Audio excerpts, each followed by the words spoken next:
Hello everybody and welcome to our live MXGP TV studio show here, round 12 of the FIM Motocross World Championship. It's the MXGP of Asia and we return to the same place as last year here at Semarang. On our studio show today we've got Jorge Prado, who's already in position. Of course he's leading the MX2 World Championship. Former MX2 World Champion Paul Jonas, he's also up here ready to go. And Louis Vosters, team owner for Monster Energy Volvo Yamaha. So all of that to come up on today's show. But before we go anywhere, Lisa Leyland, here we are back in Semarang. What have you been up to this week apart from monkeying around? Saw some monkeys that were very scary. I think I was the only one that was scared of them. Yeah. Saw some temples, did a city tour. There's some nice places to go to in Semarang. You? No, work. Chilled out? Thursday morning, that was it. Job done. Yeah. But anyway, let's crack on with the show. Our first guest, Red Bull KTM Factory Racing. Jorge Prado is with us. Of course, he leads a championship in MX2. Welcome to Semarang, Jorge. First of all, though, how was Bali? I see you took a little bit of time out during the week. How was it? What did you get up to? Yeah, it was good. This year we planned to go to Bali. Last year I stayed a whole week here in Semarang, and we thought that we could, spend this week off in Bali. Just go there and see different places. We ran some mopeds, went around, see some waterfalls and temples. So it was fun. I kind of relaxed and trained at the same time. So no, it was a fun week and trying to recover to come here and give my best. Well, look, in terms of the championship, you have won every Grand Prix so far that you've ridden. Obviously, Matterley you didn't. Just remind us again, what happened with the shoulder between Argentina and getting to Matterley or not going to Matterley? Could you have ridden, for instance? Could you have ridden, but you just chose not to? It was very weird, after the Argentina, we got back to Rome, and then I had a crash on a Friday, I think it was, and I thought it was nothing very serious. I felt the day after a bit pain in my back, but it wasn't something too serious. But then it just got worse and worse, and to one point that I just couldn't move, couldn't get up from bed, and it was very bad. Like I was feeling very, very bad. I couldn't do anything at all. So I tried riding also one day before going to supposed to go to Matterley, so I couldn't ride. It was way too painful, so we decided to rest and get those weeks completely off, like not even, just no physical training, nothing, just trying to let it heal. And there was like an hematoma in the back of my shoulder blade, and it just got expanded, and somehow it touched some nerves, and I just couldn't really move my neck, couldn't do anything. So it wasn't fun, watching all these guys racing in Matterley, and I was holding the red plate, coming from Argentina with the red plate. So it was a pity, but we fought back to get a red plate, and well, now we are good. But like you said, you did fight back. Since then, you've been totally unstoppable. Is that what you kind of expected this year as a defending champion? No, not at all. I always search for improvements. So my goal is to improve and get every year better and better. For sure, the competition this year, it's strong. We have very good and fast riders out there. So I need to be at my best to battle for the win. And of course, it wasn't until France until we saw a new race winner. Were you surprised by that defeat, or were you surprised that it took so long to get a new race winner for someone else to win? Well, in France, was it? Yeah, first moto. Was it 3 laps ago? Yeah. Yeah. Well, could have been worse. Could have been last lap. Yeah, no, but it was. I wasn't really expecting him. I was like, I knew he was there. He was there all moto, so I wasn't really pushing like so hard all moto, and I thought I could maintain this speed till the end. And then I made a couple of mistakes, 2 laps. He got very close, and then he passed me very good, like around the outside, very, very fast. And then I pushed very hard the last 2 laps, tried there, as you see in the last lap, and wasn't close enough. So it was a good race for me to remind me that I still need to keep my focus and still need to train, still need to give my best and go out there and try to, do my best every single lap. And Palembang last weekend. Race 1, you looked in control, nice and smooth, everything that we've come to expect. Small crash. Yeah, until the small crash. After that crash, I remember saying in commentary, you have two decisions to make now. You can either just sit back and do that, or push. But if you push, how much then does that cost for the second race? Would you, I mean, if you had the same situation now, would it have been better to have been a little bit more calm, maybe not pushed as hard to maybe take that win? No, not at all. I would do the same because I was feeling good. So I just got up, and then I saw that Vial got a bit away. And I knew that the moto was long, and then for sure at the end of the moto, riders will get a bit tighter. And I feel pretty good physically right now. So I start to to make very good lap times all the time, and then getting closer, and then make the pass and win. So I was very happy about the first moto, only just a small crash. But then second moto, it was weird because I started third, got to first, but then somehow I made a couple of mistakes in 1-2 laps, and then I was in seventh, and I didn't understand anything from what was happening there. I was like, 2 laps ago I was first, now I'm 7. I don't know what's going on. And then I had to click, make a click in my head and say, okay, we need to get back in the game, because the guys in front are going, trying to go away. So I started to improve little bit, not enough, but I got close to Olsen the last laps, but it wasn't close enough, and I had no energy left.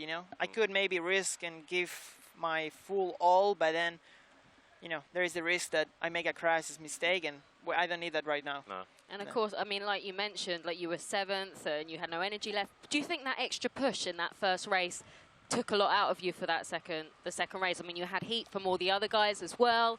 I mean, you eventually came in second. Okay for a GP overall, fine, but maybe the energy was used up in that first race. Well, in the press conference also, Olsen said that once you fight with other people, you use a lot of energy, and as he could also see when he was first in that second moto, that you get more first to the end of the moto where all the energy goes, and I was fighting all moto, and I had to fight also first moto, so for sure a bit of the energy went away in the first moto, but I think the fighting from going 25 minutes fighting with other riders in that second moto, because I was just struggling the first laps, made me, tired and couldn't push enough at the end of the moto once I got to second, because I saw the race again, and I was close. I mean, if I had energy left, maybe I could maybe get him and maybe pass him, So, but that wasn't the case. No. I was second. All right. Well, look, we are out of time, unfortunately. But Jorge Prado, thanks for joining us here today. All the best. Thank you. This weekend and for the rest of the season. And hopefully you can keep that streak going. Yeah. But anyway, Jorge Prado, right, we are going to take a quick break. And obviously we've got Paul Jonas waiting to speak to us. But before we go anywhere, let's check out some highlights from MX2 Race 2 from Palembang a week ago.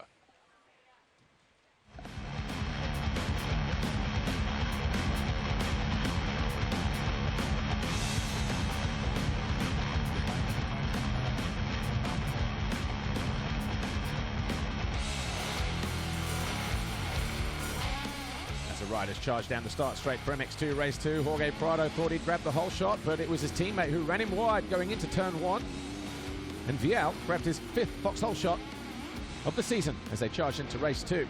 Thomas Olsen was right there in the thick of it as well, just behind the 61 of Prado, who made an early run for the lead. Found his way past his teammate briefly. Then a slight bobble from Vial allowed Prado to get back in front, but only for one short straight. Vial launched up the inside in the next turn, closed the door on Prado. One corner later, and the run towards the finish line, Jago Geerts was also past the Spaniard and into second, and quickly around the outside of Vial to take over the lead. Thomas Olsen was closing in fast as well, and there was a double pass at the end of the start straight as we saw Jago Geerts trade places for the lead. And Olsen moved past Prado, all in the blink of an eye, all in turn 1. Prado was now in 4th place, and Jed Beaton was closing in 5th. The Australian nudged Prado aside. The championship leader was in trouble. Brian Moreau on the Bud Racing Kawasaki also found his way briefly past the Spaniard. The two went bar to bar, traded positions a couple of times, but eventually Jorge Prado did make the pass stick and found his way back into 5th. Brian Moreau, meanwhile, faded in the latter stage of the race, back to 16th. Jed Beaton was next on the sights of the number 61 of Prado. And eventually, his tenacity paid off. And all of a sudden, he was now up into 4th, closing in on his teammate Vial. Jago Kietz looked solid up front, then one or two little mistakes cost him the lead, with about 6 laps to go. The Yamaha rider picked himself up and would rejoin the race in 5th, would eventually come home in 4th. The two KTMs battled over 2nd position. And just ahead, Olsen was not that far either. Ahead of them at the front of the field. Prado eventually sided his way down the inside of Vial. But by then, Olsen got 2nd win and was starting to pull clear. The Dane eventually went on to take his 3rd race win of the season, his 1st since a double at Matchley Basin round 2. Prado and Vial came home 2nd and 3rd, and the overall belonged to Prado. Vial was on the podium just like his old man Frederick back in 1996. Thomas Kjær Olsen 3rd overall. Prado now has a 51-point lead over Olsen. Jago Kietz 109 further back, but Vial is closing in. He's just 8 behind the Belgian now as we head to Semarang. It was great to see Claudio De Carli back on the podium as well, to see Prado take his 26th Grand Prix victory of his career after his minor surgeries recently.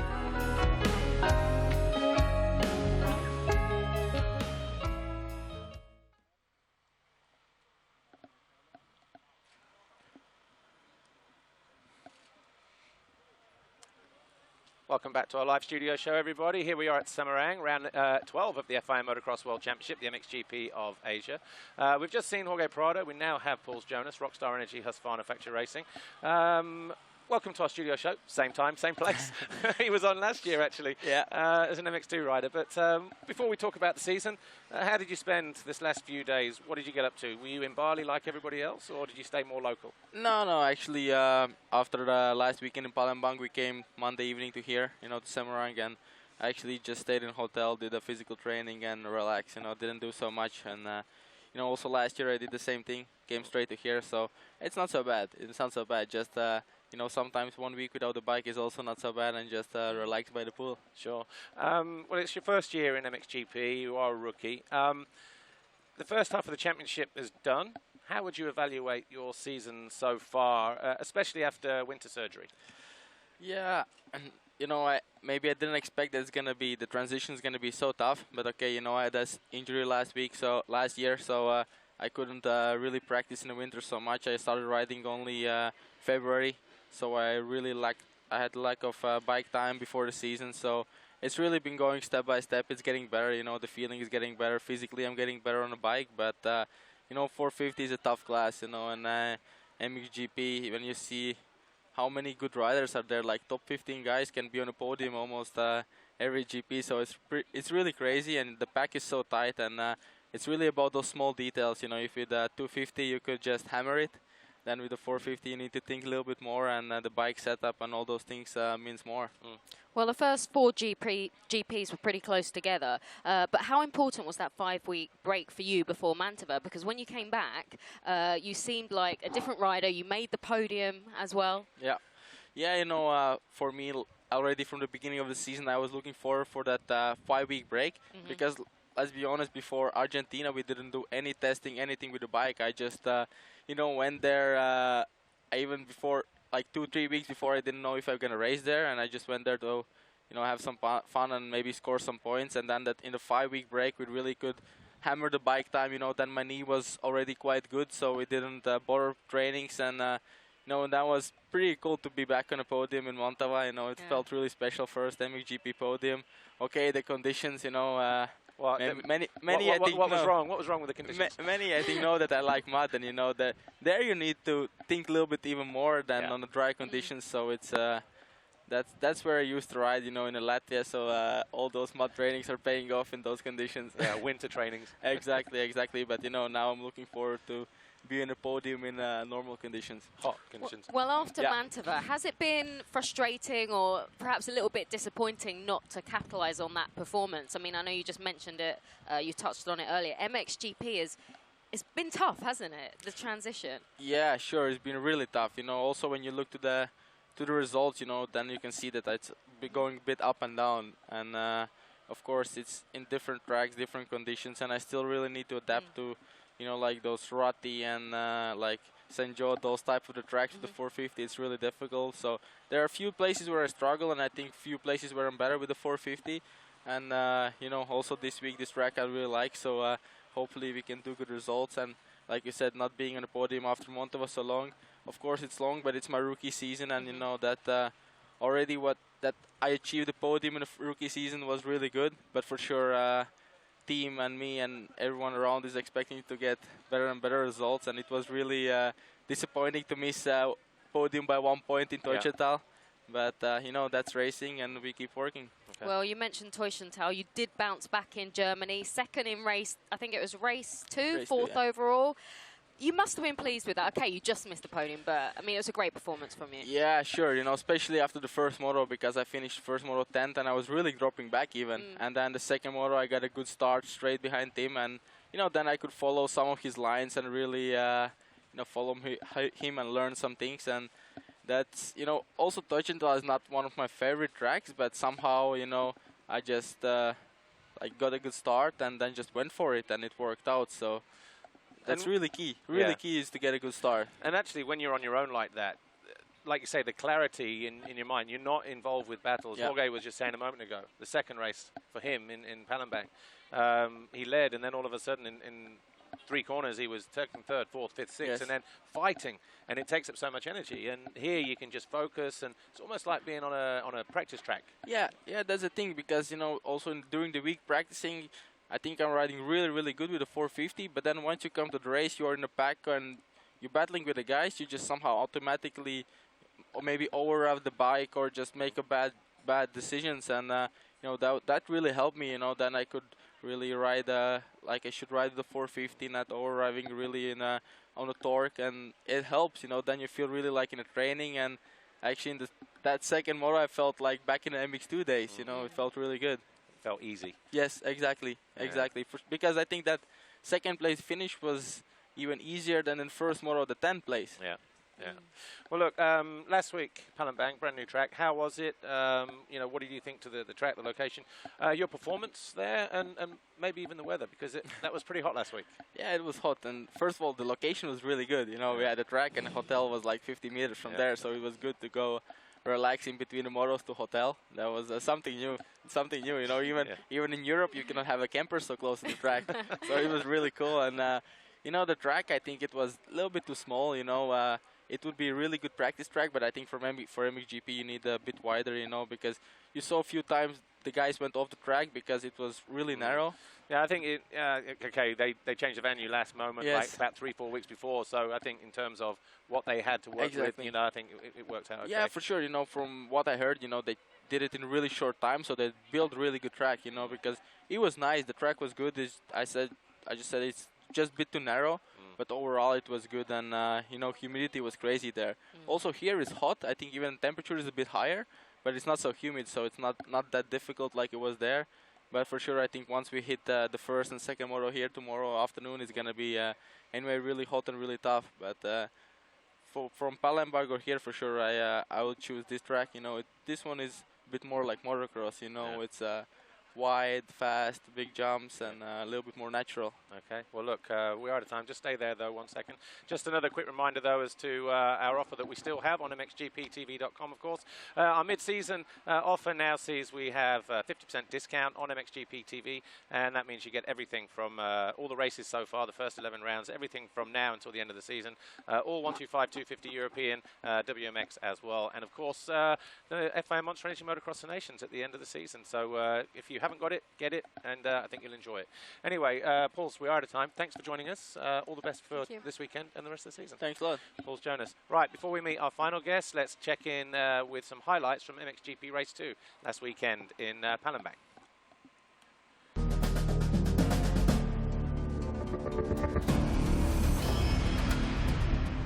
After race 1, there were more than a few tired bodies out there, but they had to do it all again.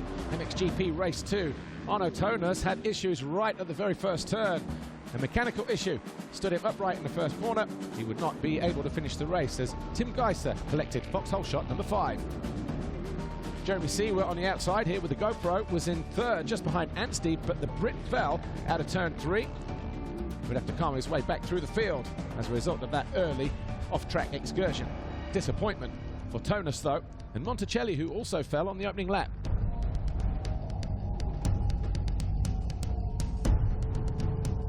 Nervous faces from down there in pit lane as Geiser started to pull clear. But behind him, Roman Fevre and Jeremy Seawer battled, and Paulin wasn't too far behind either. Seawer made a mistake, allowed his teammate through into second, and then he latched onto the rear wheel of the Honda of Geiser. Despite one or two dodgy moments, he managed to keep upright in second as the rest of the pack chased him down. But it was Geiser, just the other side of this jump, who made the mistake. He fell on lap 4. He almost got away with it. But that was the invite that Fevre needed to take over at the head of the field.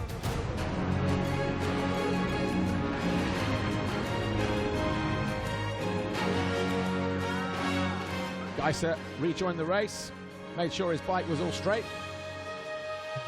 and he latched onto the rear wheel of the number 91 of Jeremy Seawer. And before long, the Slovenian was through and back into second position, but by then, Fevre was already too far down the track. Instead, Geiser rode a methodical race, and he was looking at winning the Grand Prix and extended his lead in the championship at the same time. Glenn Coltenoff eventually found his way past Gauthier Paulin. AJ was also passed, but then he fell. Seawer under attack all of a sudden in the late stages of the race from Coltenoff as they battled over third. Coltenoff eventually went through. Seawer was down to 4th. Paulin was 5th. Anstey, a great ride through the field, back to 6th. But Roman Fevre dealt with the conditions the best, and his win in race 2 was his first since Sweden 2017. Almost 2 years. Geiser won the overall Grand Prix. Fevre and Seawer, the 2 Yamaha teammates, rounding out the podium in 2nd and 3rd. Geiser's lead now over Tony Cairoli is out to 130. Seawer 161 points off the lead. Effectively sitting 2nd place in the championship because Cairoli will not line up in Semarang. Your podium this weekend, Tim Geiser, Roman Fevre, Jeremy Seawer. Geiser holds a massive lead now as we head to round 12.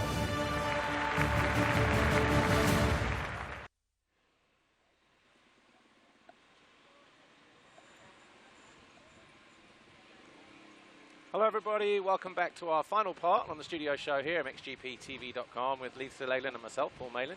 We've already seen 2 fantastic guests today, Jorge Prado and Paul Jonas. Our third is getting ready to go. Of course, Louis Vosters, the team owner for Monster Energy Wilvo Yamaha. Louis, welcome to our studio show here, round 12. Before we talk about the season, what did you and the guys get up to this week? Everybody seems to have gone to Bali. Did you go there as well, or were you elsewhere? No, we made a different plan. We went with the crew to Singapore. Yeah. Oh, very nice. That's cool. How was it? I mean, fantastic city and a lot to see, a lot to do, or did you just pretty much relax by the pool? Yeah, we relaxed a lot, Yeah. but for sure we visited the city as well, and yeah, we had a great time. Okay, well look, let's talk about the season. This year you seem to be enjoying quite a fair amount of success. Both riders now fighting, 4th and 5th in the championship, Arnaud Tonus and Gauthier Paulin. You must be fairly happy with the way things are going. Yeah, for sure, I'm happy. I mean, 9 podiums after 11 races. We didn't expect this in the winter time. So, yeah, Arnaud and Gauthier, they worked really hard in the winter, but in the beginning we weren't that lucky and it didn't pay off. So, yeah, more or less it started from the UK Grand Prix. Yeah. Well, let's start with Arnaud. Are you surprised with how quickly he's bounced back this year after missing the whole of last year with a shoulder injury? Yeah, for sure. If you are 1 year out of competition, it's tough to come back. But as I said, we were really hard in the winter, and you could already see that the pace was quite good, and the pre-season races were good. So, yeah. To be honest, he didn't surprise me in the beginning of the season, but later with his 5 podiums in a row, that was really great. Well, like you mentioned, after a tough start, he finally got his first podium in Portugal. I don't know who was more happy, whether it was him or you, because it was a great moment for the team. Yes, yeah, for sure. I was happy, and especially a guy like Arnaud, he deserves this. A guy with such a great riding skills, such a talented guy. So yeah, we were really, really happy. And obviously, I guess in a lot of ways, you personally feel vindicated because a lot of people, I guess, were saying after 1 year out, you know, why are you signing Arnaud? But we've seen it. You know, this you knew something like this could happen, right? No, for sure, you cannot know it, but I believed in Arnaud, and it's more or less the same as in life. There can be a period that everything works against you, and then you have more or less a switch, and then the hard work pays off, and this happened with Arnaud. What about teammate Gauthier Paulin? Obviously new to the team. He got his first podium at Matterley Basin, round 2. And I guess from that side, from a psychological point of view, it's always nice just to get a podium early. He did it in the second round. So, you know, that must have maybe settled everybody, put everybody at ease. We're moving in the right direction, especially with the new rider on the team. Yeah, for sure. You have to get used to each other, but it's a great rider to work with. And Arnaud and Gauthier are really good together. They are really, really good teammates. And Gauthier and Arnaud, I have the feeling they bring each other to a higher level, you know. They train a lot together. And yeah, both are great riders to work with. Yeah, and obviously from Gauthier's perspective, you know, probably one of the most stylish riders. What is he like to work with? Because, you know, when we see him on different teams, you know, everybody has different opinions, but you know, on a personal level, I've seen, you know, up close how he is, very professional. Is that how you see him as well in terms of everything that he does? Is he quite meticulous about bike setup, training, diet, all of these things? Yes, this guy, he has a really good structure in his life. He works really hard, and he's critical, and he looks to himself as well. But I was really surprised that he works so hard, and he pushed himself to a higher level. So yeah, I'm really, really happy with Gauthier. Okay. Well, like Arnaud, Gauthier has been on the box a few times as well. But I guess the best moment for you of the season so far was in Germany when they were both on the box at the same time. Yeah, and we've got some fantastic images at the end of the podium here as well, by the way. Yeah, okay. During the winter time, the mechanics, actually, they were really sometimes joking that maybe both riders could be at the podium. And I said, stop with this, you know. And then it happened in Germany. So for us, it was really a great moment. Yeah, it almost didn't happen. Obviously, Gauthier needed to make this pass on the last lap, 3 corners from home, on Max Anstey to make it happen. When you saw that, did you know then that he was on the podium? Yes, we knew it, yes. Yeah. And so then your celebrations in the podium in pit lane then, I guess, went from off the podium to on. Fantastic, yes. I mean, tell us about it. Yeah, yes, for sure. For us as a team, it was a great moment. So we all were really happy that both our riders were at the podium. So I love this next shot coming up. So you get the guys on the podium, and then guess who took all the champagne this day? This guy stood right next to us. You watch this. He's coming up in a minute. Yeah, I took both bottles. They gave me 2 bottles, so I had to drink. well, obviously, quite a highlight in your season so far. What are you expecting now from here to the rest of the season? Just pretty much the same? Yeah, for sure. We go for some podiums more, but hopefully we can have a race win as well. Riders are feeling good. Bike is good, so no, we go for it. Okay. Well, look, Louis, we are out of time. Thanks for joining us here. Louis Vosters from Monster Energy Volvo Yamaha. We are out of time, as we said here. Round 12 is almost upon us at Samarang here for the MXGP of Asia. We will be back live this afternoon, I think from 1:15 for the qualifying race for MX2, and then straight into MXGP. And all the races live from 12 o'clock local time tomorrow on MXGPTV.com. We'll take a break for a weekend, and then we will resume our normal activities in Czech Republic at Lockett in 2 weeks' time. We'll see you then. Thanks for watching. Bye for now.